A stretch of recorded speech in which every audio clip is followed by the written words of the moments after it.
Guess the little monkey's too stupid to know her daddy's gone, Sergeant Rick Coyle sneered, his boot grinding into the dirt beside Marcus Freeman's lifeless body. The Mississippi sun burned down like judgment, glinting off badges that once promised protection, but now reeked of cruelty. 9-year-old Ayanna stood frozen, her small hands trembling as the men who murdered her father laughed and turned away. They thought it was finished, just another report to rewrite, another lie to bury. But when she lifted his pistol and screamed, "Why did you kill my daddy?" the world shifted. Minutes later, black SUVs rolled in, and 13 of her father's Navy SEAL brothers surrounded the killers, armed not just with weapons, but with truth. Before we go any further, comment where in the world you are watching from, and make sure to subscribe because tomorrow's story is one you don't want to miss.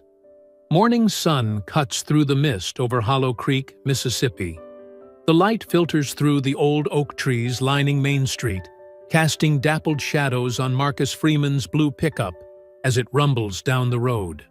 The truck's engine purrs smoothly, a testament to the skilled mechanic's careful maintenance. 9-year-old Ayanna sits in the passenger seat, her backpack clutched tight against her chest. Her dark eyes shine with admiration as she watches her father's strong hands on the steering wheel. The morning drive to school has always been their special time together. "Daddy," Ayanna says, fiddling with the zipper of her backpack, "we got this new project at school yesterday. It's about heroes." Marcus glances at her with a gentle smile. "That right? Who'd you pick to write about? Martin Luther King? Rosa Parks?" Ayanna shakes her head, her braids swaying. "No, Daddy, I picked you." Her voice carries pure conviction. Marcus's hands tighten slightly on the wheel, emotion flickering across his face. "Me? Baby girl, I'm just a mechanic." "You're not just anything," Ayanna insists. "You fought for our country. You help everybody in town, even mean old Mr. Wilson when his car breaks down. And you always stand up for what's right." She pulls out a slightly crumpled paper from her backpack. "See? I already started writing it." Marcus blinks hard, clearly moved. "Well now, let me hear some of that. My hero is my daddy, Marcus Freeman," Ayanna reads proudly. "He served in the Navy, and now he fixes cars, but that's not why he's my hero. He's my hero because—" The sharp flash of red and blue lights in the rearview mirror cuts her off. Marcus's expression shifts instantly, joy replaced by a carefully controlled tension. He lets out a slow breath and eases the truck to the curb. "Put that away now, baby," he says quietly. "Remember what we talked about?" Ayanna nods, her small face suddenly serious. Hands where they can see them. No sudden moves. "Yes, sir," or "No, sir." "That's right." Marcus's voice is steady, but his jaw clenches as 2 officers approach the truck. Through the side mirror, Ayanna watches Sergeant Rick Coyle swagger toward them, his hand already resting on his holstered weapon. Officer Dunn follows behind, younger and visibly nervous. "License and registration," Coyle drawls, leaning into Marcus's window. His breath smells of coffee and tobacco. "Got a broken taillight?" "No, sir, I don't," Marcus replies calmly, reaching slowly for his phone. "I checked all my lights this morning. I'd like to record this interaction, if you don't mind." Coyle's face hardens. "Think you know better than me, boy?" The slur drips with contempt. "No, sir," Marcus says, phone now recording in his hand. "Just exercising my rights as a citizen. My registration is in the glove compartment." Ayanna sits perfectly still, her heart pounding. She's seen this before. The way some officers look at her father like he's already guilty of something. But her daddy taught her to be brave, to hold her head high. "Rights?" Coyle spits the word. "Getting mighty uppity for a mechanic. Think being a veteran makes you special?" His hand tightens on his weapon. "Sir," Marcus keeps his voice level, I'm reaching for my registration now. Moving slow. He starts to lean toward the glove compartment. Officer Dunn suddenly tenses. "Gun!" he shouts, drawing his weapon. Time seems to slow. Ayanna sees her father's eyes widen in disbelief. "No!" he starts to say. 3 shots crack the morning air like thunder. Marcus jerks violently, red blooming across his chest. His phone clatters to the pavement as he slumps forward, then sideways, falling out of the truck onto the street. "Daddy!" Ayanna's scream tears through her throat. She scrambles across the seat, dropping to her knees beside him. Blood soaks into her school clothes, but she doesn't care. "Daddy! Wake up! Please wake up!" He reached, Coyle mutters, holstering his weapon. His face shows no remorse, only annoyance, like swatting an insect. Officer Dunn turns away, his young face pale and shaken. His hands tremble as he reaches for his radio. Ayanna cradles her father's head in her lap, tears streaming down her face. The hero essay falls from the truck, landing in a puddle of blood. The ink runs, smearing her careful words about courage and doing what's right. Morning traffic slows to a crawl as people strain to see. Some pull out phones to record. Others hurry past, eyes averted from the tragedy unfolding on their quiet street. The sun continues to rise over Hollow Creek, indifferent to the life it just lost, while a little girl's world shatters into pieces that will never fit back together the same way again.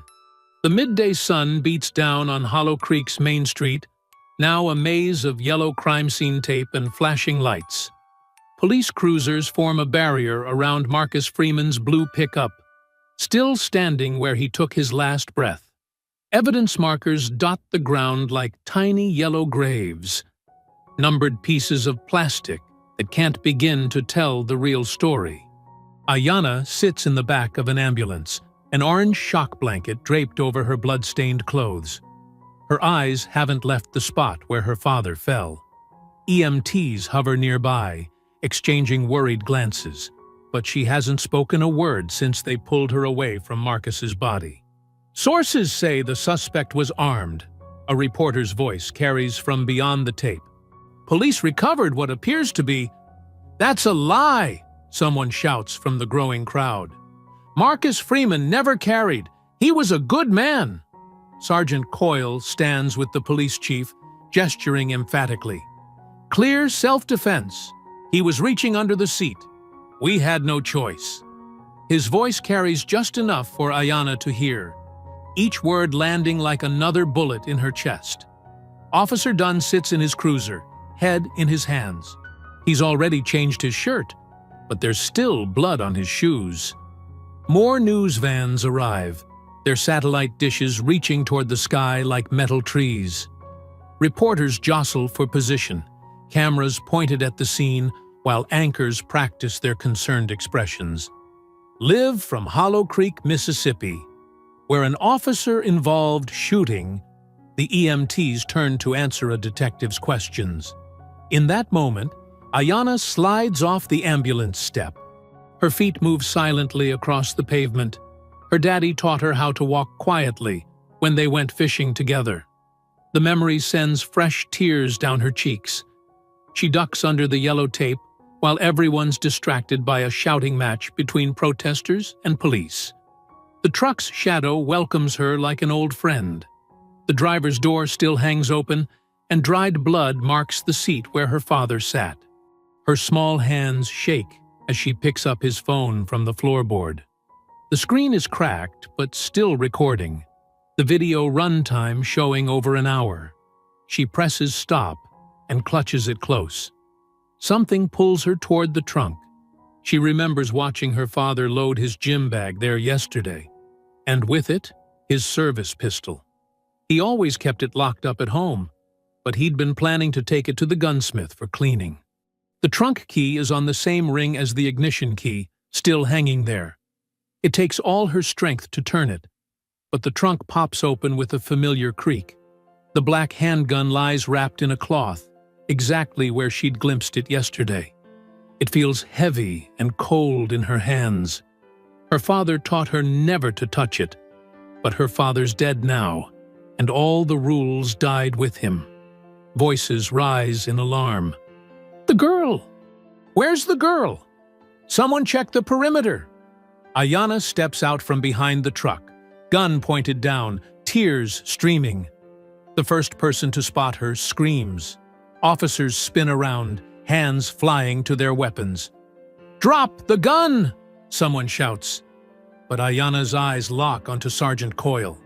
She raises the pistol with both hands, just like she's seen in movies. Her arms shake, but her voice rings out clear and broken across the suddenly silent street. "Why did you kill my daddy?" The world seems to stop. Phones record. Cameras swivel. Officers draw weapons but hesitate. No one wants to be the one who shoots a 9-year-old girl on live television. "Put it down, kid," Coyle calls out, his usual swagger cracking slightly. "Don't make this worse." "He didn't do anything wrong," Ayanna screams. "You killed him. You lied." Movement on nearby rooftops catches her eye. Men in tactical gear taking position. Her father told her about snipers, how they can end a fight before it begins. More police cars screech onto the scene. The crowd swells, phones raised high to capture every moment. Social media explodes with live streams and hashtags. Ayanna Freeman trends worldwide within minutes. "Please, sweetheart," a female officer tries, "just put the gun down. We can talk about this." "Talk?" Ayanna's voice cracks. "Like my daddy tried to talk. He was nice to you. He was always nice, even when you weren't nice back." The standoff stretches into minutes, then half an hour. The sun climbs higher. Sweat rolls down faces. Fingers stay tight on triggers. News helicopters circle overhead. Politicians release statements. Pundits debate on live TV. But on Main Street, a little girl holds her ground, her father's blood still drying on her shoes. 45 minutes in, Coyle's patience snaps. "This is ridiculous. Take the shot." "Stand down," the police chief orders. "Nobody fires." The crowd's angry murmur grows louder. Phones capture every word, every movement. At exactly 1 hour, a new sound cuts through the tension. The deep, resonant tone of a bullhorn. "Ayanna." The voice is strong, steady, filled with quiet authority.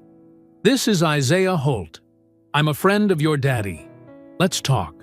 Through the sea of drawn weapons and tense faces, a tall figure moves with deliberate calm.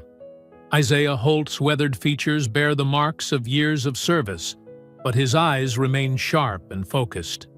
His civilian clothes, dark jeans and a gray Henley, stand in stark contrast to the wall of police uniforms he passes. "Sir, you need to stay behind the line," an officer warns, reaching for Isaiah's arm. Isaiah fixes him with a steady gaze. "I served with Marcus Freeman, Navy SEALs, 2nd Battalion. That's his daughter." His voice carries the kind of authority that makes people step aside.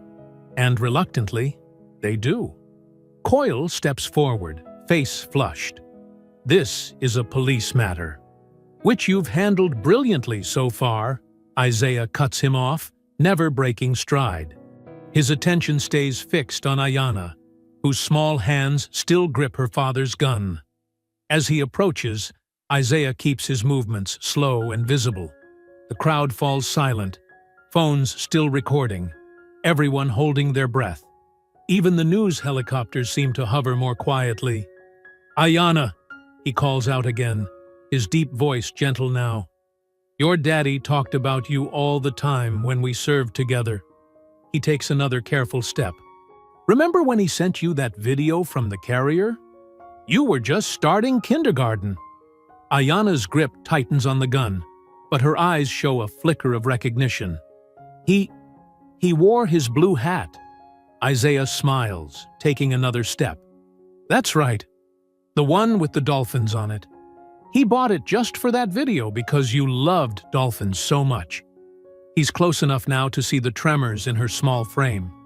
He made our whole unit sing "Happy Birthday" to you. They were off-key. Ayanna whispers, tears spilling fresh down her cheeks. Terrible, Isaiah agrees softly. Your daddy said we sounded like dying seals, but he didn't care. He just wanted to make you smile. Behind him, Coyle shifts impatiently. We don't have time for this story hour, bull. Chief Merrick silences him with a sharp gesture. Too many cameras, he mutters. Let it play out. Isaiah takes another step closer. He can see the gun shaking in Ayanna's hands now. Your daddy was the bravest man I ever served with, he continues. But you know what made him proudest? Not the medals, not the missions. It was you. Every single day, it was you. Ayanna's arms begin to lower slightly. He promised he'd be home for dinner. Her voice breaks. He always kept his promises. I know, baby girl. Isaiah's own voice roughens with emotion. He loved you more than anything in this world. They killed him, she sobs, the gun dropping another inch. They just, I know. Isaiah is only a few feet away now. But this isn't the way, Ayanna. This isn't what he'd want for you. Coyle's whisper carries in the tense silence. We have the shot. Perfect angle now. Stand down, Merrick orders through clenched teeth. The whole world's watching. Isaiah kneels slowly, putting himself at Ayanna's eye level. Your daddy taught you about right and wrong, about being brave, but he also taught you about being smart. He holds out his hand. Let me help you be smart right now. Let me help you fight the right way. Ayanna looks at him, really looks at him, seeing the same quiet strength she knew in her father. The gun slips from her fingers, clattering to the pavement. Her small body crumples as if strings have been cut. Isaiah moves fast, catching her as she falls. She buries her face in his chest, her whole frame shaking with sobs that seem too big for her small body. He wraps his arms around her protectively, one hand cradling the back of her head. The spell breaks. Officers surge forward, weapons raised, shouting commands. Isaiah turns, shielding Ayanna with his body. Back off, he roars, his voice carrying the full weight of command. She's a child. The crowd erupts.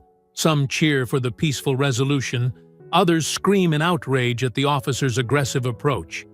Phones capture every moment, every angle. Someone starts chanting Marcus's name. Hours later, darkness has fallen over Hollow Creek. Isaiah's truck rumbles through quiet streets. Ayanna curled up in the passenger seat, finally sleeping after crying herself into exhaustion. News vans still circle the town like hungry vultures, their headlines already twisting the day's events. Armed child takes officers hostage, and police show restraint in armed standoff. The truck pulls up to a modest craftsman house, where lights still burn in every window. Lena Freeman steps onto the porch, her professional attorney's demeanor cracking at the sight of her niece. Her dark eyes shine with unshed tears and barely contained fury. Isaiah carries Ayanna's sleeping form to the door. Lena reaches out to stroke her niece's hair, then meets Isaiah's gaze. They're already spinning their lies, she says, voice tight with controlled rage. Calling my brother a threat, painting this baby as some kind of militant child soldier. She takes a deep breath, squaring her shoulders. They killed my brother in cold blood, shot him down like he was nothing. Her words carry the weight of both personal anguish and professional purpose. We're going to make them answer for this. Every last one of them. The morning sun streams through Lena's kitchen window, but there's no warmth in it today. She stands at the counter, coffee mug gripped tight, watching the local news with growing disgust. On screen, a carefully edited version of yesterday's events plays out. Sources say Marcus Freeman, a local mechanic with possible gang affiliations, reached for what officers believed was a weapon, the anchor reports with manufactured concern. Security footage, chopped and spliced, shows only the final moments, conveniently missing the beginning of the stop. "You lying cowards!"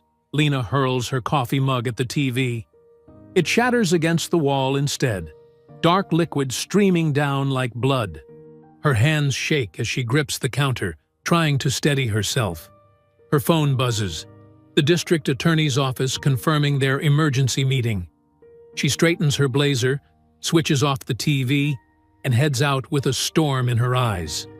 The DA's office is all polished wood and false warmth. District Attorney William Palmer, a man who's built his career on being professionally non-committal, sits behind his massive desk with practiced concern on his face. "Ms. Freeman," he begins, folding his hands, "I understand this is a difficult time." "Save it," Lena cuts him off. "I want the unedited footage. All of it. Body cams, dash cams, surveillance. Now." Palmer sighs, spreading his hands. "It's not that simple. This is an active investigation. My brother was murdered in broad daylight. The situation is complicated." Palmer chooses his words carefully. "Initial reports suggest your brother made threatening movements. That's bull, and you know it." Lena leans forward. "Marcus was a veteran. He knew how to handle police stops. He had his hands visible the whole time. We need to let the investigation run its course. While you doctor evidence..." Lena stands, her chair scraping back. "I'm filing a formal request for all footage. Today. And if one frame is missing, I'm going to the FBI." Across town, Isaiah works the streets, talking to witnesses. Miss Ruby at the corner store saw it all through her window. Her hands tremble as she arranges candy bars, speaking low. "That boy had his hands up the whole time," she whispers. "Coyle, he was looking for trouble. Been doing it for years." She glances around nervously. "Marcus, he knew something big. Was in here just last week, talking about evidence he was gathering." Isaiah's interest sharpens. "Evidence of what?" "That company, Helion Defense. Been dumping their mess in our neighborhoods. Marcus was tracking it all. Times, dates, pictures." She touches Isaiah's arm. "Be careful asking about that. People who dig too deep tend to disappear." Isaiah spends the afternoon piecing it together. Every person he talks to adds another fragment. Marcus had been documenting illegal chemical dumping by Helion Defense Corporation. Storage tanks leaking into groundwater. Cancer rates spiking in black neighborhoods downstream. Meanwhile, in a private room at the Hollow Creek Country Club, Sergeant Coyle and Chief Merrick sit across from James Wilson, Helion's head of security. The air is thick with cigar smoke and tension. "This is a mess," Wilson growls. "Freeman had files, records. We need to know where." "We're handling it," Merrick assures him smoothly. "The narrative is already in place. Freeman was aggressive, reached for a weapon." "And his kid?" Wilson demands. "That stunt she pulled is all over the internet." "She's traumatized, unstable," Coyle sneers. "Works in our favor. Makes the whole family look dangerous." "Clean this up," Wilson orders. "Or the next body they find might not be a free man." As dusk approaches, Isaiah pulls up to Marcus's garage. The Freeman Auto Repair sign creaks in the wind. Using the spare key Marcus had given him years ago, he enters. The space feels hollow without Marcus's presence. Tools still hang in perfect order. Marcus had been military neat about his workspace. Isaiah moves through the shadows, remembering long conversations over engine blocks, the easy friendship of men who'd seen the same wars. In the office, he finds what he's looking for: a heavy toolbox tucked behind the desk, marked simply HDC. The lock is serious, military grade. Isaiah uses the key code Marcus had once shared: his daughter's birthday. Inside, organized with a soldier's precision, are flash drives, receipts, photographs, chemical composition reports, shipping manifestos, maps marked with dump sites, and at the bottom, a handwritten note that makes Isaiah's blood run cold. "If I don't make it back, tell Isaiah it wasn't an accident." He stares at his friend's familiar handwriting, jaw clenched tight. Marcus had known, had been preparing, had tried to protect himself with documentation. But in the end, paper couldn't stop bullets. Isaiah carefully closes the toolbox, securing it with trembling hands. Through the garage window, he sees a patrol car rolling past, slowing slightly. They're watching. Always watching. He waits in the darkness until it passes, the weight of Marcus's final message sitting heavy in his hands. The rain drums against Lena's windows as thunder rolls across Hollow Creek. In her dimly lit living room, papers and folders cover every surface. Isaiah sits cross-legged on the floor, methodically sorting through Marcus's documents, while Lena paces, phone pressed to her ear. "No! I need those body cam files tonight," she insists, her voice tight with frustration. "I don't care about your protocols." She listens for a moment, then hangs up with a curse.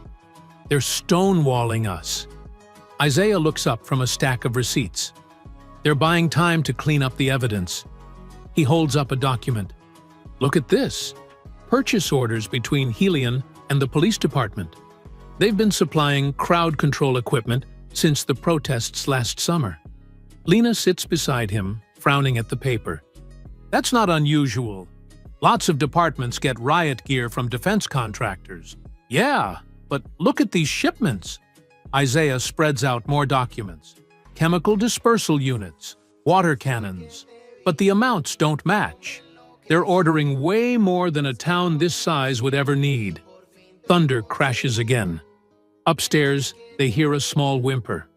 Lena glances at the ceiling, her face softening with worry. She's been having nightmares. Can't blame her. Isaiah's jaw tightens. "Watching your father die like that."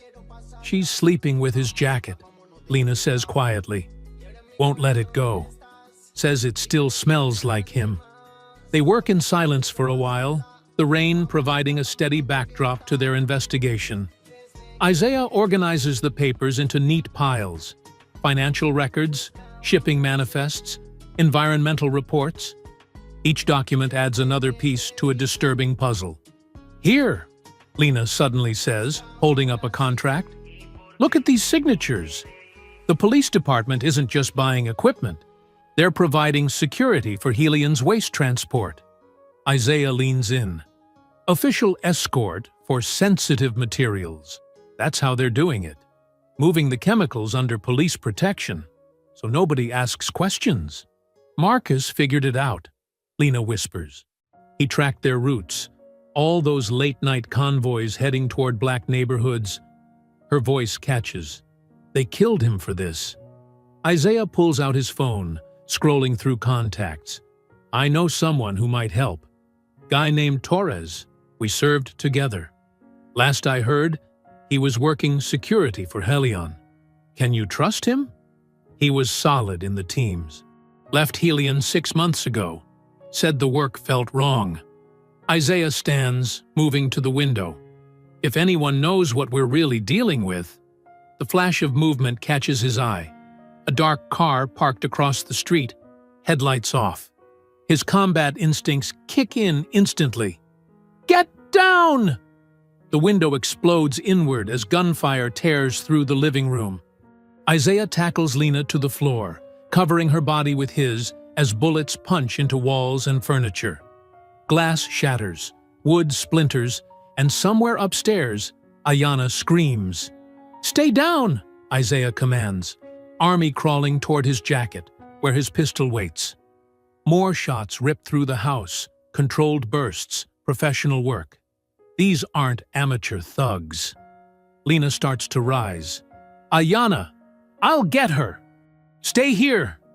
Isaiah reaches his weapon just as tires screech outside. The car peels away into the rain-soaked night, leaving behind the acrid smell of gunpowder and terror. Lena scrambles to her feet, rushing upstairs. Ayanna! Baby, are you okay? Isaiah secures the perimeter with practiced efficiency, checking angles, noting impact patterns. This wasn't random spray and pray. They aimed for the living room where the documents were spread out. They knew exactly what they were targeting. Upstairs, Ayanna sobs in Lena's arms, clutching her father's jacket like a shield. They're gonna kill us like they killed Daddy. No, baby. Lena rocks her, meeting Isaiah's eyes over her niece's head. We won't let them. Isaiah moves through the house, securing doors and windows. His mind catalogs details automatically.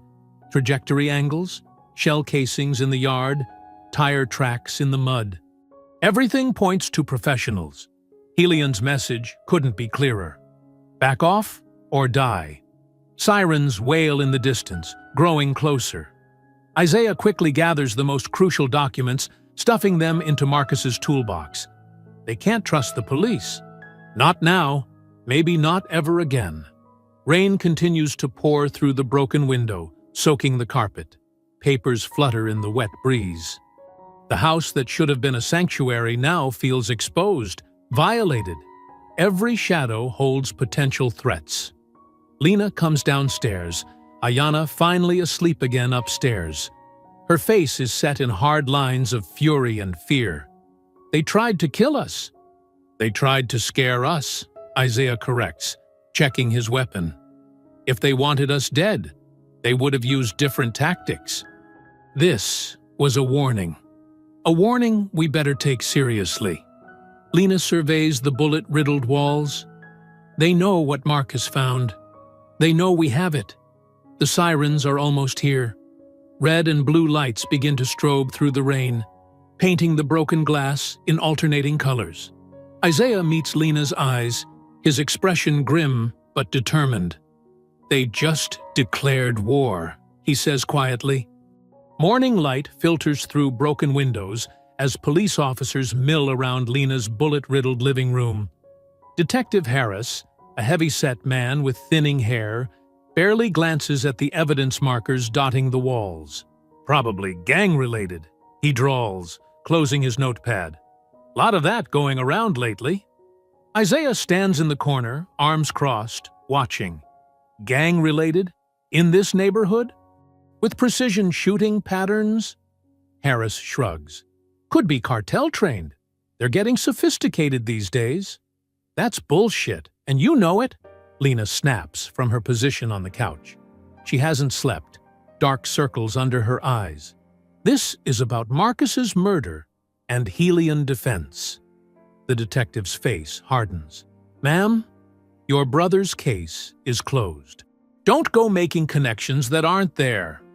Other officers pack up their equipment, barely documenting anything. No one takes photos of the tire tracks. No one collects the shell casings Isaiah spotted in the yard. It's a show of incompetence so perfect, it can only be deliberate. After they leave, Isaiah drives to Marcus's garage on the edge of town. The place sits silent, yellow police tape still stretched across the entrance. Behind the building, Hollow Creek winds through a stand of dying trees. Isaiah ducks under the tape and uses his spare key. Inside, everything remains exactly as Marcus left it. Tools arranged with military precision, customer invoices neatly filed, calendars still marking appointments he'll never keep.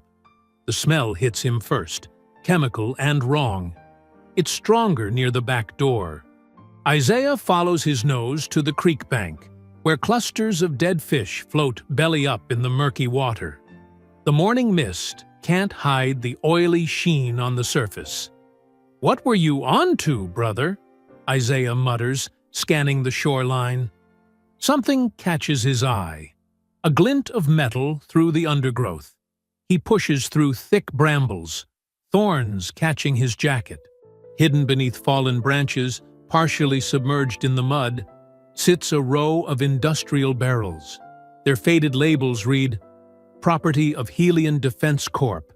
Hazardous materials." Isaiah pulls out his phone, documenting everything. The barrels' serial numbers, their position, the dead wildlife. He's so focused on gathering evidence that he almost misses the approaching footsteps. Beautiful morning for a nature walk, isn't it, Mr. Holt? Isaiah turns slowly. Mayor Henry Reddick stands at the edge of the creek, immaculate in his tailored suit despite the muddy terrain. Two police officers flank him, hands resting on their weapons. Mayor! Isaiah palms his phone, making sure it's still recording. Quite a coincidence finding you here. Reddick's smile doesn't reach his eyes. Oh, I make it my business to know when veterans are struggling, especially around sensitive areas. Struggling? Isaiah's voice remains neutral, but his muscles tense. I'm doing just fine, sir. Are you? Reddick steps closer, careful to keep his polished shoes out of the mud.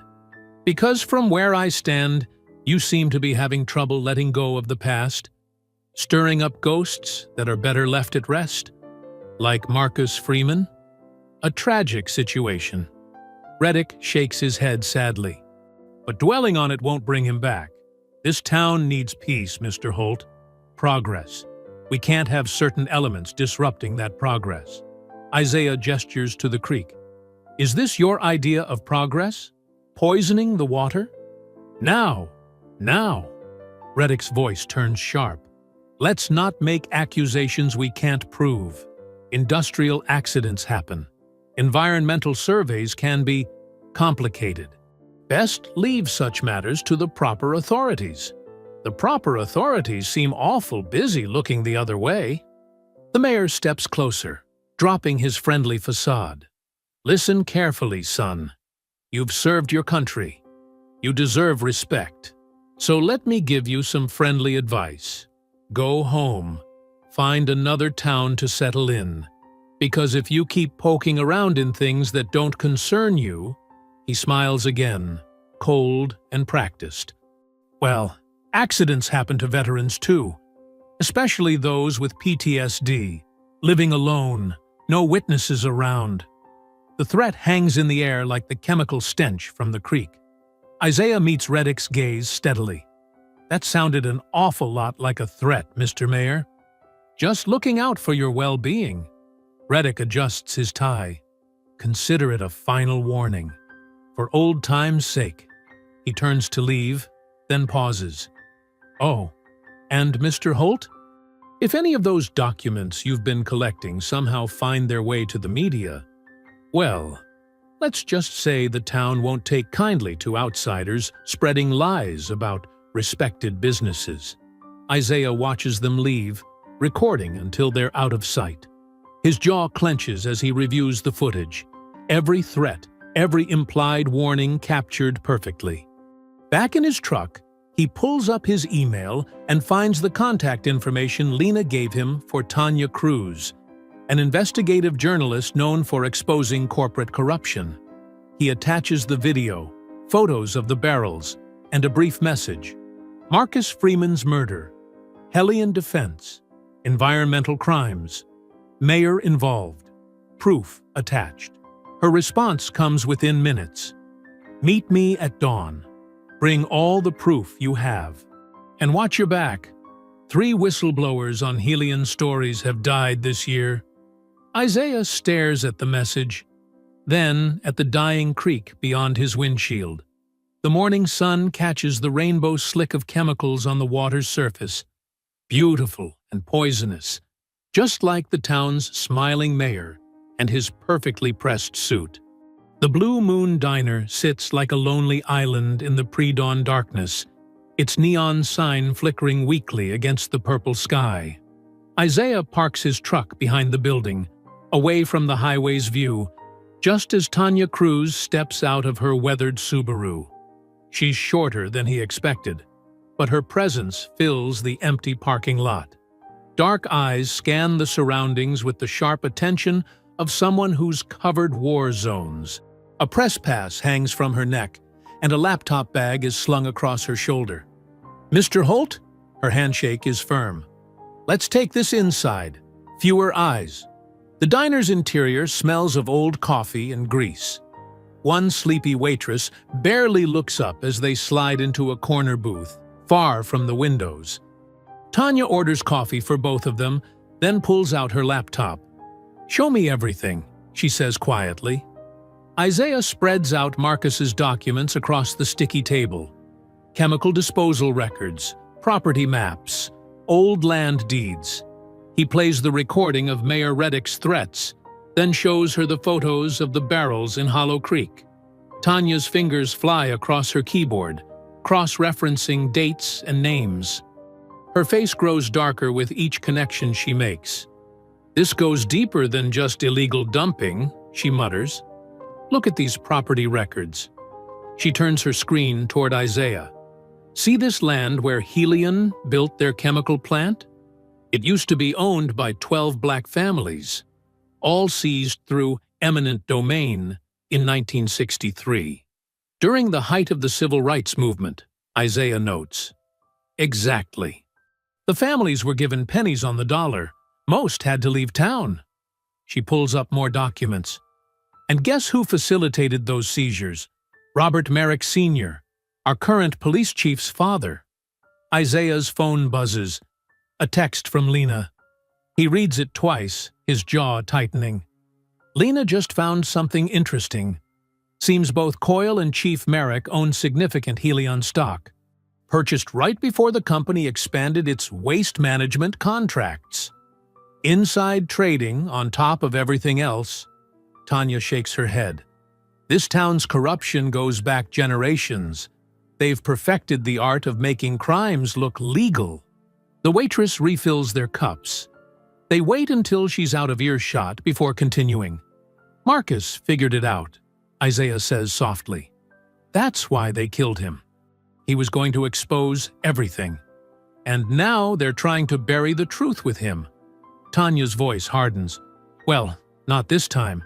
I'm running the story. Full expose, front-page digital edition. My editors already cleared it. They'll try to discredit you. Let them try. I've got sources at the EPA, satellite imagery showing the contamination spread, testimony from former Helion employees." She meets his gaze. "But you need to understand something. When this breaks, they'll come after all of you. Hard. Not just Helion, but everyone who's been protecting them. The whole corrupt machine will fight back." "We're ready," Isaiah says. "Are you?" Tanya leans forward. "Because I've covered 3 other Helion stories.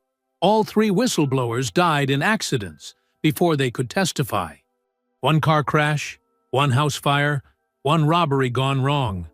The company has deep pockets and deeper connections. So did the warlords you exposed overseas." A ghost of a smile crosses her face. "You did your homework on me. Former war correspondent, embedded with Marines in Fallujah. Won awards for exposing civilian casualties that private military contractors tried to cover up. And I learned one thing from all of that. The truth only matters if you live long enough to tell it." She starts packing up her laptop. "I'll need 24 hours to verify the final pieces. Then we go live with everything." Dawn has broken outside, painting the empty parking lot in pale gold. They walk to their cars separately, maintaining distance like they never met. Isaiah's halfway home when his phone rings. Lena's number. "Did you meet with Cruz?" she asks, without preamble. "Yes. She's running the story tomorrow. We should—" His phone beeps. Another incoming call. Tanya's number. "Hang on. That's her now." He switches lines. "Tanya?" Heavy breathing. Road noise. "They're following me!" Tanya's voice is tight with fear. Black SUV, no plates. They're trying to— A crash of metal. "Oh, God! Where are you?" Isaiah's already spinning his truck around. "Highway 9, near the old mill. They're running me off the—" The line goes dead. Isaiah switches back to Lena. "Call 911. Tanya's in trouble on Highway 9. He floors the accelerator, tires screaming as he races toward the highway. Smoke rises in the distance, thick, black, and oily against the morning sky. His hands clench the steering wheel until his knuckles go white. The scene comes into view like a nightmare in slow motion. A car flipped on its roof, flames already consuming the interior. The heat hits him before he can get within 50 feet. No sign of the black SUV. No sign of Tanya. Lena's car screeches to a halt beside him. They both stare at the inferno, helpless to do anything but watch as sirens wail in the distance. "Jesus Christ," Lena whispers. "They really did it. They killed her." The flames climb higher, devouring any evidence that might have survived. Isaiah stands motionless, the fire's reflection dancing in his eyes as Tanya's last warning echoes in his mind. The truth only matters if you live long enough to tell it. The flames die down to angry embers as emergency vehicles surround Tanya's wreck. Red and blue lights paint the gathering crowd in alternating colors.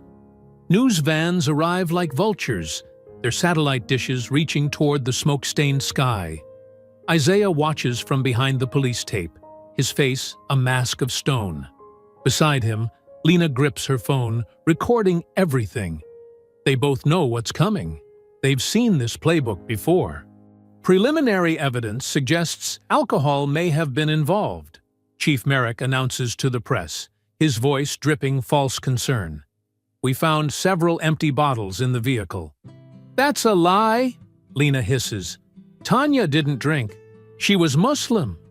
Isaiah says nothing, his eyes fixed on the wreckage as the fire crews finish their work. Something about the way the car sits bothers him. The angle of impact, the spread of debris. This wasn't just a crash. When the tow truck arrives, he moves closer, pretending to check his phone. The vehicle's mangled rear end passes inches from him. There, attached under the trunk's lip, he spots it. A small black box with a blinking red light. A tracker. He snaps a quick photo before a uniform pushes him back. "Sir, this is an active crime scene." More cops arrive, their faces unfamiliar, not local. They wear tactical gear and carry assault rifles. The crowd shifts nervously. "Isaiah Holt," Chief Merrick's voice booms through a megaphone. "We have a warrant for your arrest." Lena steps forward. "On what grounds?" A detective waves a paper. "Criminal trespassing and destruction of private property." Security footage shows Mr. Holt breaking into Helion defense facilities last night. "That's impossible," Lena protests. "He was with me all." "We have it on video, ma'am." The detective's smile is cold, along with evidence linking him to Ms. Cruz's accident. Isaiah's mind races. They're moving faster than expected, tying up loose ends. He glances at Lena, a silent message passing between them. Get Ayanna out. But it's too late. A police cruiser pulls up, and there's Ayanna in the back seat, with Aunt Ruth Merrick, the chief's cousin who runs foster care. The girl's eyes go wide when she sees the officers surrounding Isaiah. "No!" she screams, trying to open the locked door. "Leave him alone!" 4 officers move in, weapons drawn. Isaiah raises his hands slowly, keeping his voice steady. "I'm not resisting." They slam him against a cruiser anyway, cuffs biting into his wrists. Ayanna's screams pierce the night air as Ruth holds her back. Lena tries to intervene, but an officer shoves her hard enough to make her stumble. "Stay back, counselor," Chief Merrick warns, "unless you want to join him." They drag Isaiah past Ayanna, who reaches for him through the car window. "Uncle Isaiah, don't let them take you too." His heart breaks at the terror in her voice, the same terror she felt watching her father die. "It's okay, baby girl. Be strong." "I'll be." A baton to his ribs cuts off his words. They force him into a different cruiser as Chief Merrick approaches, leaning close to the window. "Guess the apple didn't fall far from the tree," he sneers. "Marcus was a troublemaker too. Look where that got him." Isaiah meets his gaze steadily. "You can't hide the truth forever. Watch me." The drive to the station is short, But the real punishment begins in the booking area. No cameras here. No witnesses except cops who turn their backs. The first blow catches him in the kidney. The second splits his lip. They work methodically, careful to leave marks that won't show in his mugshot. This is what happens to people who don't know their place, one officer growls between punches. Isaiah takes it silently, tasting blood. He thinks of Marcus, of Tanya, of all the others who died trying to expose the truth. He thinks of Ayana's face, twisted in grief and rage. They throw him in a cell after booking, his body throbbing. The concrete floor is cold against his bruised face. Down the hall, he hears other prisoners calling out, their voices echoing off steel and stone. "Your lawyer's been blocked from entry," a young deputy whispers through the bars. They're saying system maintenance. Isaiah pushes himself up, wincing. His split lips form the words carefully. They think they can bury the truth. The deputy glances nervously down the hall before passing him a paper towel for his bleeding mouth. In the distance, a door slams, followed by boots on concrete. Through his swollen eye, Isaiah watches shadows approach his cell. More uniforms, more pain coming. But they don't understand. Every blow, every lie, every cover-up just proves what Marcus died trying to expose. The cell door creaks open. Isaiah doesn't move, doesn't flinch. He's been through worse in war zones. They can break his body, but they can't break his resolve. Not while Ayana still needs justice. Not while Marcus's killers walk free. Heavy footsteps enter the cell. The door clangs shut behind them. Isaiah stares straight ahead, his body tense but ready. In the fluorescent light, brass knuckles glint on meaty fists. Ready for round two, hero? The jail cell's fluorescent lights buzz like angry wasps, casting harsh shadows across Isaiah's bruised face. His ribs scream with every breath, but he forces himself to sit up straight on the thin mattress. Down the corridor, someone's sobbing echoes off concrete walls. 3 days have passed since his arrest. 3 days of questioning that left purple bruises hidden under his orange jumpsuit. But it's not his own situation that keeps him awake at night. It's knowing what Ayana must be going through. Through the tiny window in his cell, he catches fragments of courthouse news from passing guards. Lena's voice carries from the hallway during visiting hours, though they won't let her see him. Her words paint a grim picture. "They've placed her with Ruth Merrick," Lena had shouted yesterday, making sure he could hear. "That woman's running a re-education camp disguised as foster care, trying to save black children from their culture." Isaiah's fists clench at the thought of Ayana in that house. Ruth Merrick's reputation is well known in the black community. A woman who wraps racism in a sugary coating of Christian concern. He learns more during meal delivery from other inmates. Ruth makes foster kids attend her all-white church 3 times a week, forces them to write essays about their sins, punishes them for speaking in anything but proper English. "My cousin went through her house last year," his cellmate whispers during yard time. "Said she locked up kids' family photos, called them negative influences." The mental image of Ayana, proud, fierce Ayana, trapped in that environment, makes Isaiah's blood boil. But the system has them in a chokehold. Every move they make gets twisted against them. When Lena tried filing for emergency custody, the Bar Association suddenly discovered ethics violations in her past cases.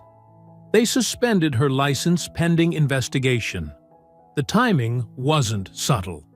"It's a setup," she managed to tell Isaiah through his cell door before guards removed her. "They're burning every bridge we have."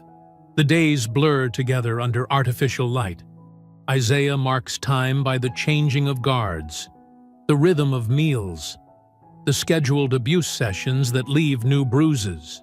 He does push-ups until his arms shake, keeping his body strong. They won't break him. During dinner, a new story reaches him through the prison grapevine. Ayanna refused to sing hymns at Ruth's church, stood silent while other kids chanted verses. Ruth made her kneel on raw rice for an hour as punishment. But she didn't cry, the trustee whispers while collecting trays. Just stared straight ahead, like her daddy used to do. Pride mixes with worry in Isaiah's chest. Marcus had that same quiet defiance, the kind that scared men like Coyle because it couldn't be beaten out. Late that night, Deputy Hankerson appears for bed check. He's different from the others, younger, softer-spoken, with eyes that can't quite hide his shame at what's happening. Isaiah's seen him flinch during the worst beatings. "Hands where I can see them," Hankerson says mechanically, but there's something off in his tone. Isaiah complies, standing slowly. The deputy makes a show of checking the cell, but his movements are too careful, too precise. When he bends to check under the bed, his hand moves lightning quick. A small piece of paper slides across the floor, stopping just shy of Isaiah's foot. Hankerson straightens up, voice pitched just loud enough for the cameras. "All clear. Step back from the bars." Isaiah waits until the footsteps fade before palming the note. His hands remember Navy training, how to unfold paper silently, how to read in near darkness. The message is brief, written in tight, nervous letters. Marcus's friends, SEALs, contact, Reaper Unit. The name hits him like a physical blow. Reaper Unit, the elite team Marcus served with before they all left the Navy. 13 of the deadliest operators ever trained. All black or brown men who'd seen too much dirty warfare to stomach serving a corrupt system. Isaiah had heard whispers about them over the years. How they'd gone private, but stayed connected. How they cleaned up messes the government wanted buried. How they protected their own. He glances at the cameras, then drops to the floor like he's doing push-ups. In one smooth motion, he slides the paper into a gap between his cot's metal frame and the wall. Safe. Reaper Unit, he whispers into his chest, too quiet for the mics to catch. It's time. More footsteps approach, heavy ones this time. The night shift's attitude adjustment crew, right on schedule. Isaiah rises slowly, injuries protesting. Let them come. Let them think they're wearing him down. They don't know he's not alone anymore. They don't know that somewhere out there, 13 shadows are about to join the fight. Men who'd served with Marcus, who knew the real story behind Helion's contracts, who had their own scores to settle.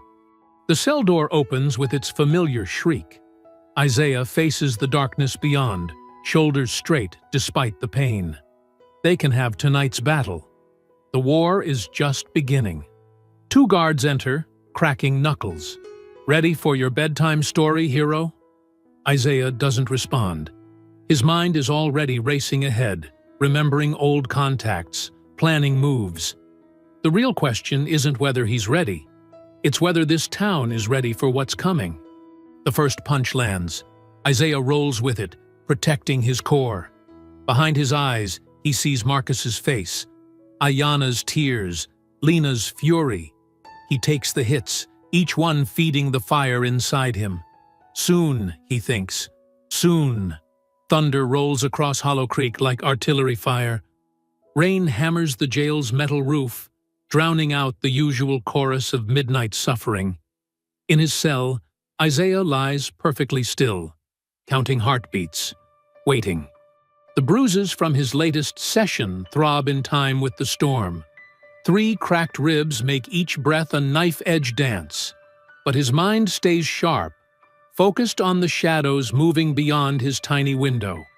At exactly 2 a.m., the first explosion rocks the night, far enough to seem unrelated, maybe a transformer blown by lightning.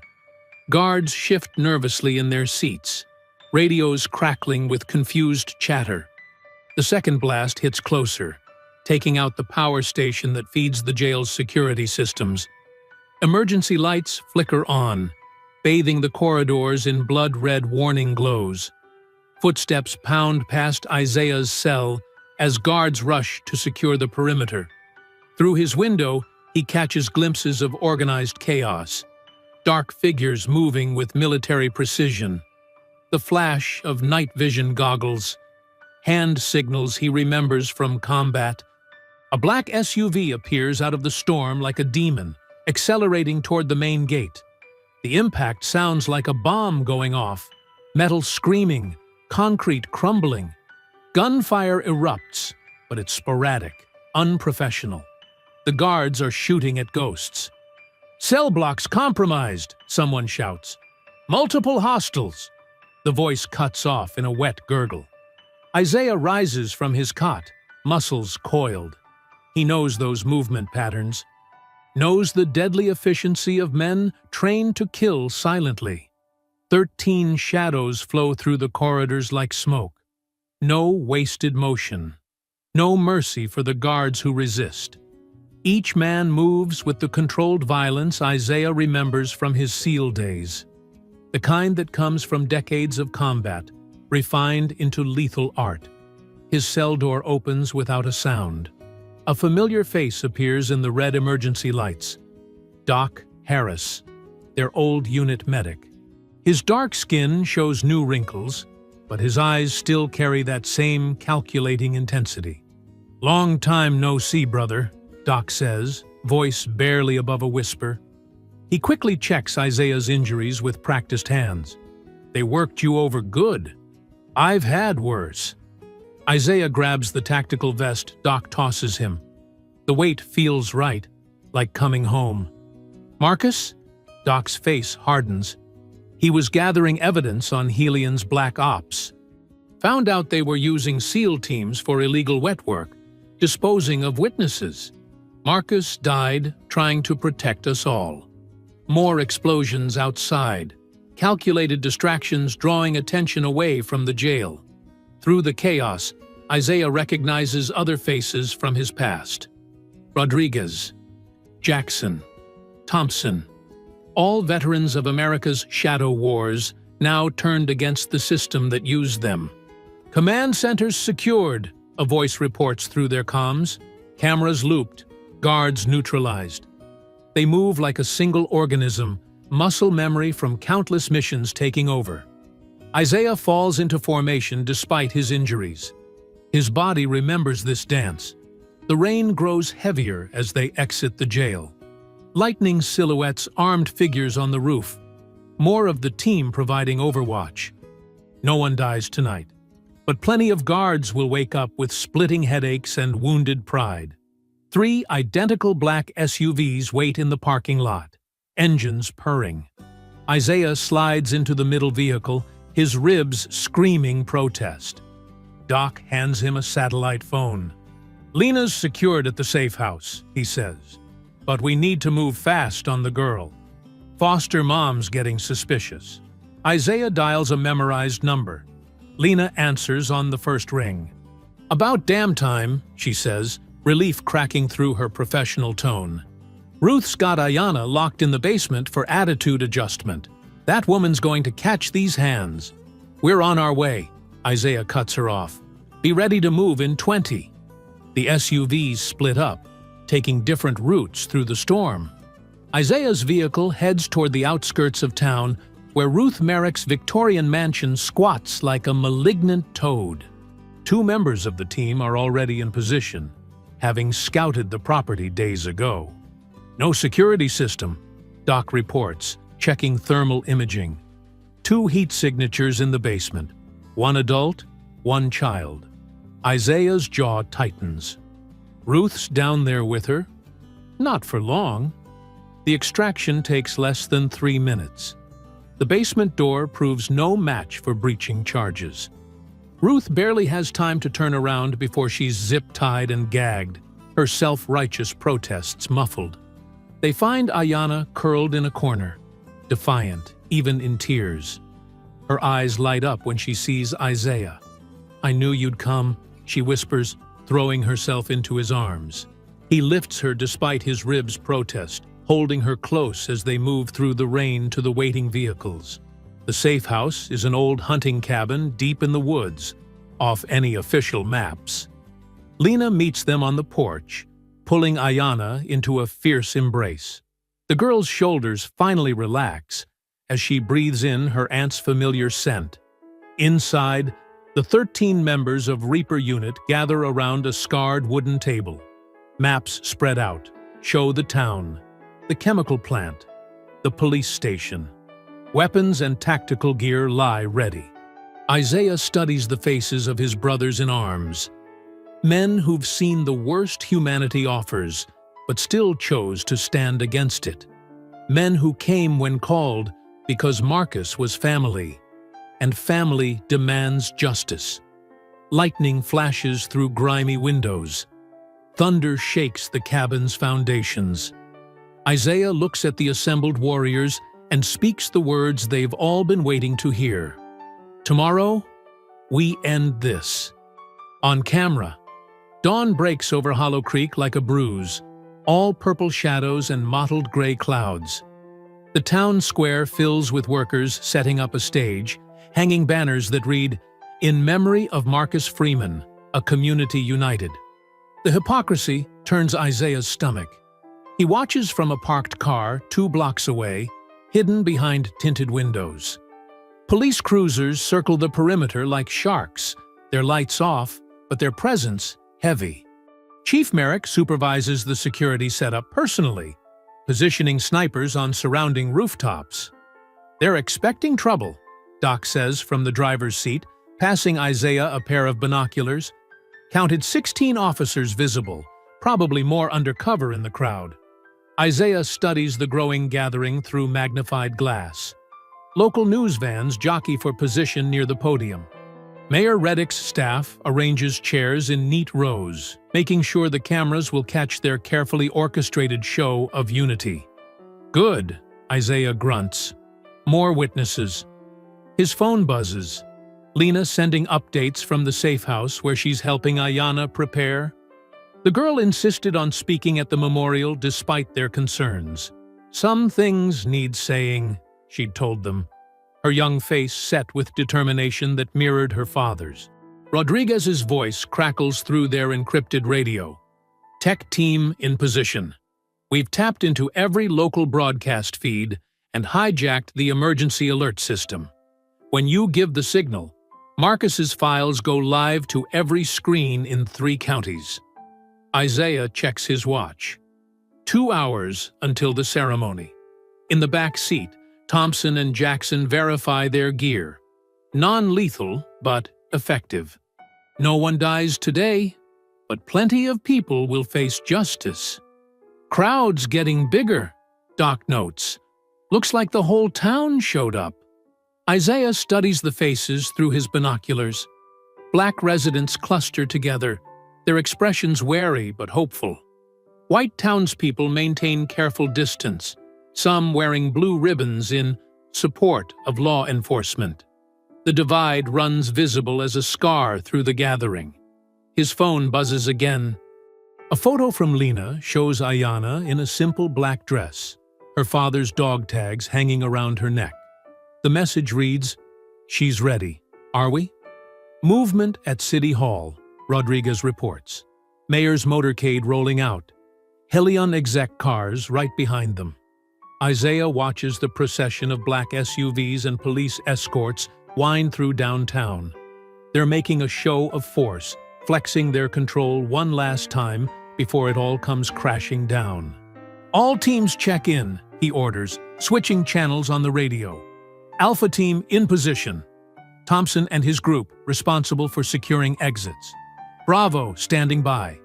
Jackson's team handling crowd control if needed. Charlie ready. Rodriguez and the tech specialists, fingers hovering over keyboards. Delta in place. Doc's medical team, prepared for any violence." Isaiah takes a deep breath, feeling his cracked ribs protest. The pain keeps him focused. "Remember, we do this clean. By the book. Let the evidence speak for itself." The memorial program starts at exactly 10 a.m. Mayor Reddick takes the podium first, his voice booming through speakers around the square. Today we gather as one community to honor a fallen neighbor. Isaiah's lip curls at the lies. Through his earpiece, he hears Lena and Ayanna arriving through the back entrance they secured earlier. Right on schedule, the mayor drones on about healing and unity, while Chief Merrick stands stone-faced behind him. Neither man shows any sign of shame for their part in Marcus's murder and the cover-up that followed. Signal strength is good, Rodriguez reports. Ready when you are. Isaiah watches Helion's CEO shift uncomfortably in his front row seat. The man keeps checking his phone, probably wondering why his security team isn't responding. They're all currently zip-tied in a warehouse across town, courtesy of Reaper Unit's advance team. Mayor Reddick introduces a local pastor for the invocation. The crowd bows their heads. Isaiah uses the moment to slip through their ranks, moving like a shadow despite his injuries. Other members of Reaper Unit do the same, taking their positions. The prayer ends. Reddick returns to the microphone. And now, to share some words about her father, we welcome young Ayanna Freeman. A murmur runs through the crowd as Ayanna approaches the podium. She looks tiny up there, but her spine is straight as a blade. Lena stands protectively nearby, watching the police officers with open contempt. Isaiah's finger hovers over the radio trigger. Everything hinges on timing now. Years of combat experience have taught him the importance of patience, of waiting for the perfect moment to strike. Ayanna adjusts the microphone. Her voice comes out clear and strong. My daddy was a hero. The crowd leans forward, captivated by this child's courage. Even the police officers lower their weapons slightly, perhaps feeling the first stirrings of shame.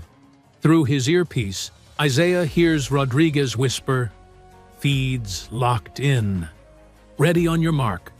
Ayanna continues speaking, each word laden with truth. He taught me that doing what's right isn't always easy, that sometimes you have to stand up, even when you're scared. Isaiah looks at Marcus's photo on the memorial banner, his friend smiling, proud in his Navy uniform. So much light, so much hope, snuffed out by corruption and greed.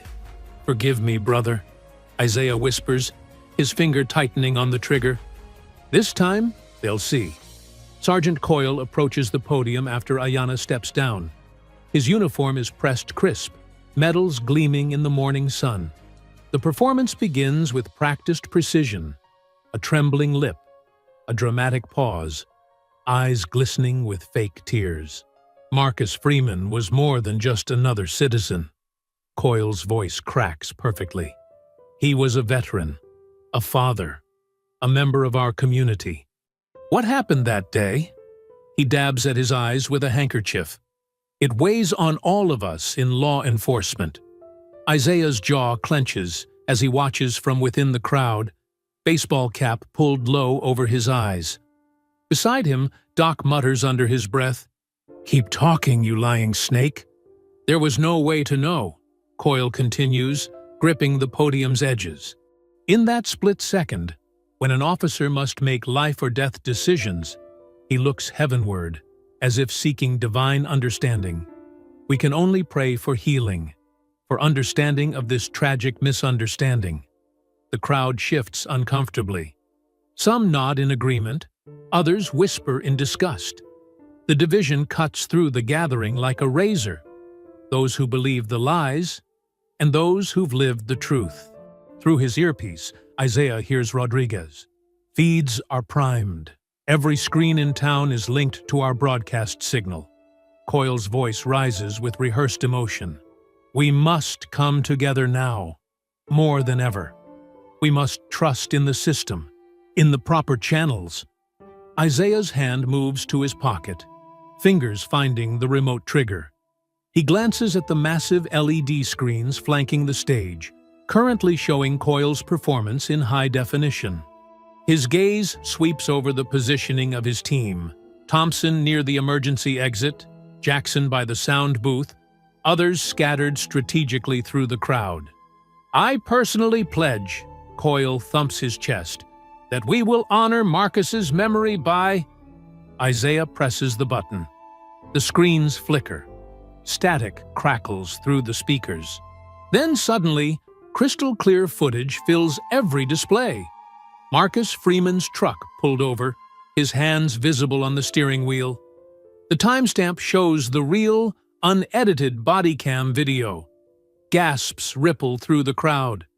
On screen, Marcus speaks calmly. "Officer, I'm reaching for my registration." Coyle freezes mid-sentence at the podium, his face draining of color as his own voice blares through the speakers. "Shut your mouth, boy." The footage continues mercilessly. No weapon, no threat, just 3 shots, and Marcus falling, while Ayanna's screams pierce the morning air. The truth, raw and undeniable, plays out in high definition. But it doesn't stop there. More footage follows, security camera clips of late-night chemical dumps, body cam videos of coordinated harassment, recorded meetings between police and Helion executives. Years of corruption cascade across the screens. The crowd erupts.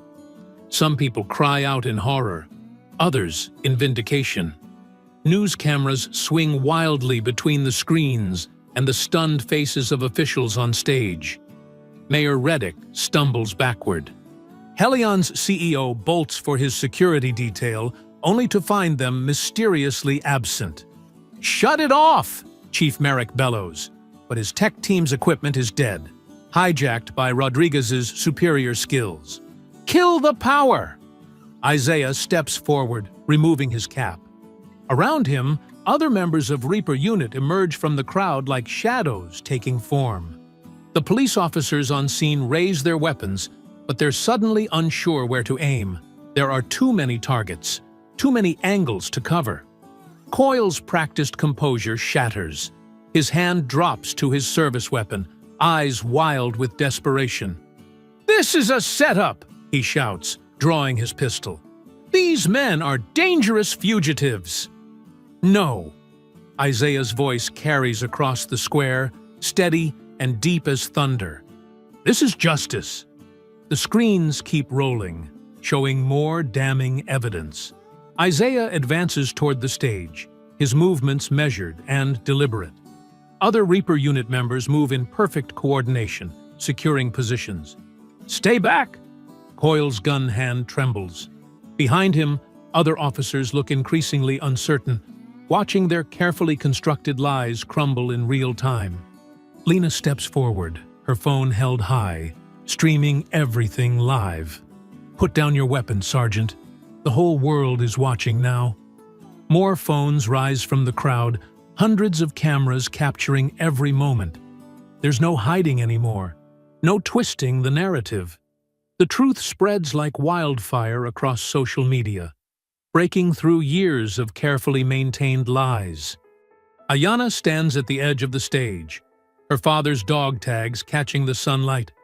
She stares directly at Coyle, no longer afraid.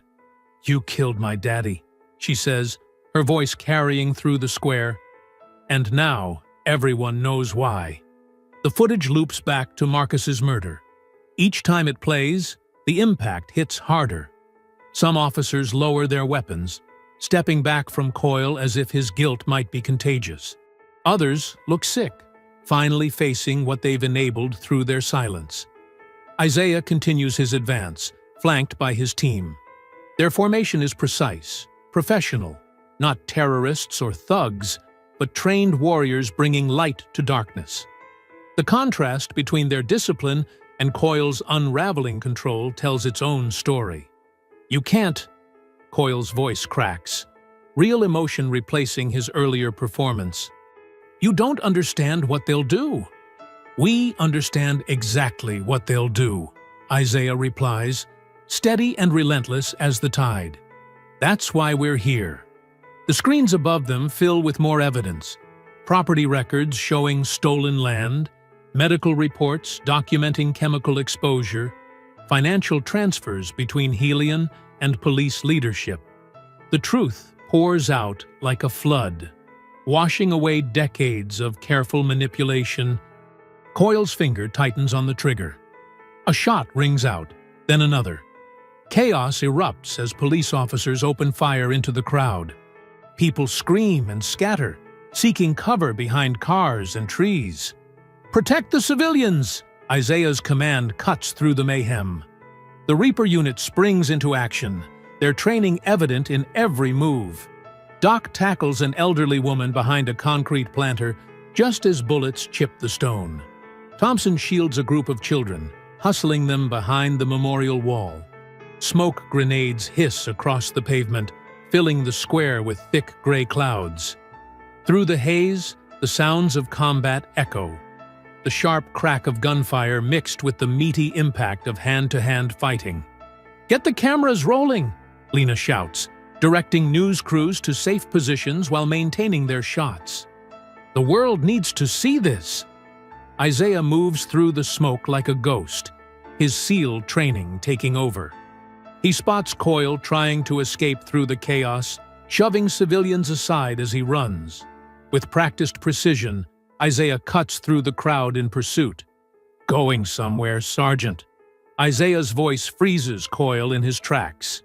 Coyle spins, firing wildly. Isaiah rolls behind a parked car as bullets ping off metal. Around them, the square has become a battlefield. Reaper unit members systematically disarming police officers while protecting trapped civilians. "You people never learn your place," Coyle screams, reloading. "Always pushing, always causing trouble."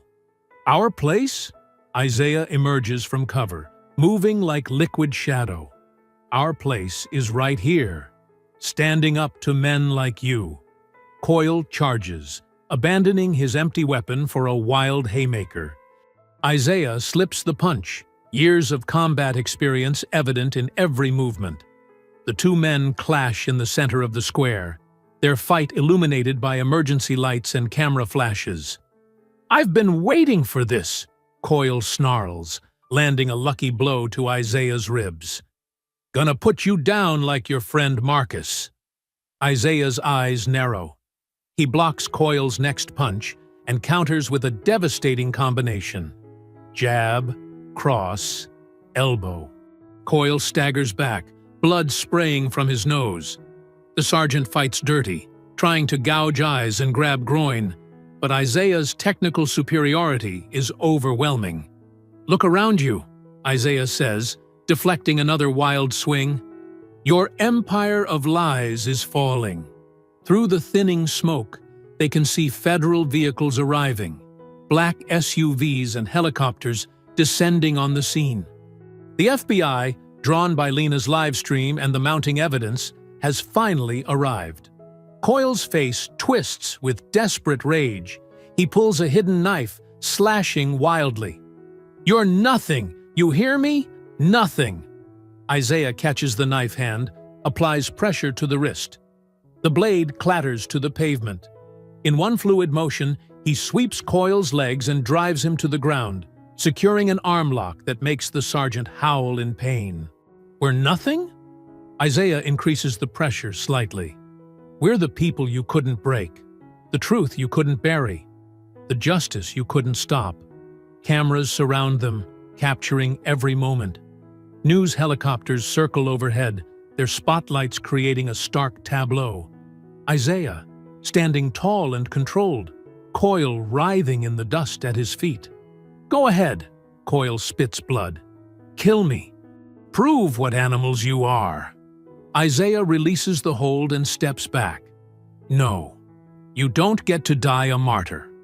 He pulls his own handcuffs from his belt, the ones he'd worn in jail just days before. "You get to live with your shame." The cuffs click shut around Coyle's wrists. Above them, federal helicopters touch down, agents in tactical gear flooding the square. They secure the scene with practiced efficiency, detaining corrupt officers and gathering evidence. "This is what your heroes look like," Isaiah announces to the cameras, hauling Coyle to his feet. Men who murder fathers in front of their children. Men who poison communities for profit. Men who hide behind badges while dealing in death. He marches Coyle toward the nearest federal agent, past rows of phones recording every step. The sergeant's head hangs low, his carefully maintained image shattered beyond repair. "Special Agent Cooper, FBI," the agent says, presenting credentials. "We'll take him from here. We have a lot of questions about Helion defense contracts." Isaiah hands Coyle over, watching as he's led to a waiting helicopter. Around the square, other arrests are underway. Chief Merrick, Mayor Reddick, Helion executives caught trying to flee. The Reaper unit maintains order, ensuring no more civilians are harmed in the process.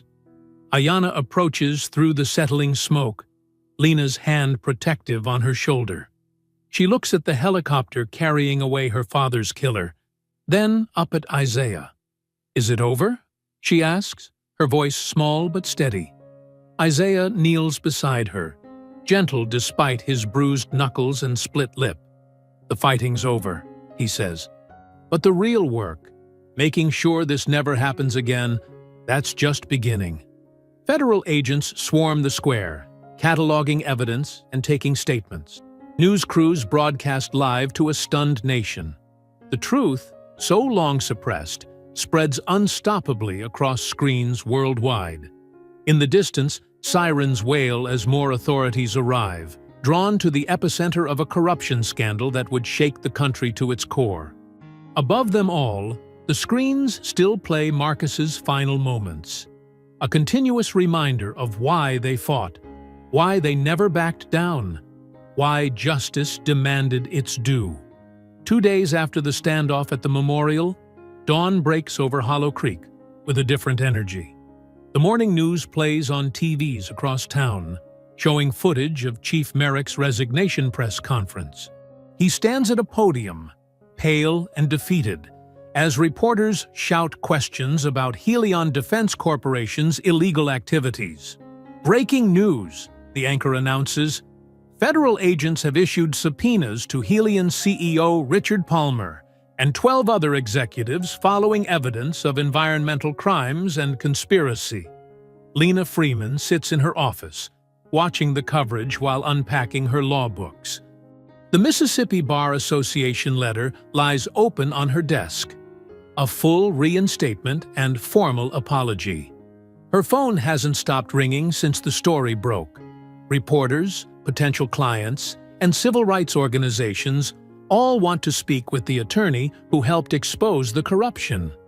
She picks up a framed photo of Marcus from a box and places it on her desk. "We did it, Big Brother," she whispers, touching the glass. "We showed them what truth looks like." Across town, Isaiah Holt ignores the third call from CNN. His phone buzzes constantly with interview requests, but he has no interest in becoming a media figure. He parks his truck at Oak Hill Cemetery, where fresh flowers already cover Marcus Freeman's grave. News of his murder and the subsequent cover-up has touched people nationwide. Isaiah walks slowly through the morning mist, his boots leaving prints in the wet grass. He carries a small American flag, the kind given at military funerals. Behind him, Ayanna follows quietly, clutching something in her small hands. They reach Marcus's headstone, simple and dignified like the man himself. The inscription reads, "Marcus Freeman, beloved father, brother, friend. Stand for what's right, even if you stand alone." Isaiah plants the flag beside the stone. "People keep calling me a hero," he says softly. "But you were the real hero, Marcus. You started this fight knowing what it might cost." Ayanna steps forward, her face solemn but composed. In her hands, she holds her father's Navy Cross, his highest military honor. She had found it in his toolbox, wrapped in a handkerchief, with a note explaining its significance. "Daddy never talked about this," she says, running her fingers over the bronze cross. "He said real heroes don't brag." "That's true," Isaiah nods. "Your father believed in doing what's right because it's right."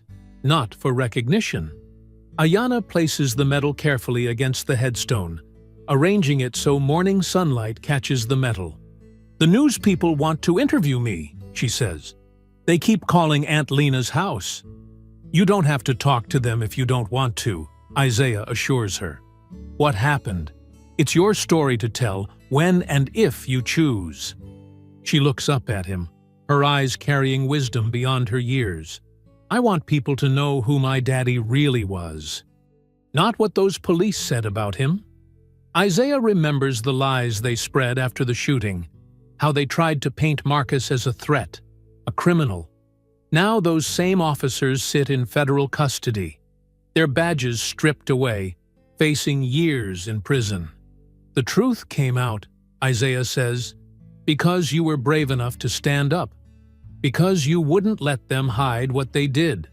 Ayanna wipes a tear from her cheek. "Sometimes I still get scared," she admits, "when I see police cars or when people stare at me in stores." Isaiah kneels beside her, his voice gentle but firm. Being brave doesn't mean not being scared. It means doing what's right, even when you're terrified. That's what your daddy taught us both. They stand in comfortable silence, watching shadows shift across the headstone as clouds pass overhead. In the distance, a church bell tolls the hour. The sound reminds Isaiah of Marcus's Sunday routine, how he'd dress up in his best suit, take Ayanna to services, then treat her to pancakes afterward. "You know what I remember most?" Ayanna says suddenly.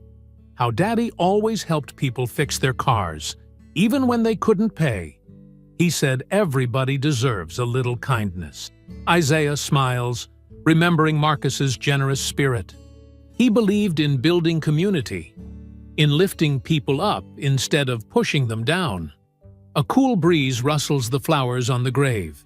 Ayanna adjusts her father's medal, making sure it's secure. Her small fingers trace the letters of his name on the stone. "Miss Jenkins at school says I'm in the history books now," she says. "That what happened here will be remembered." "It will," Isaiah agrees. "But more importantly, your father's legacy will live on through you, through your courage, your heart, your sense of justice." Ayanna leans against him, exhausted but peaceful. The past few days have been a whirlwind of federal agents, journalists, and legal proceedings. Through it all, she's shown remarkable strength. Isaiah wraps his arms around her small frame, holding her close as the morning sun warms their faces. "You made him proud, baby girl," he says softly. "So proud."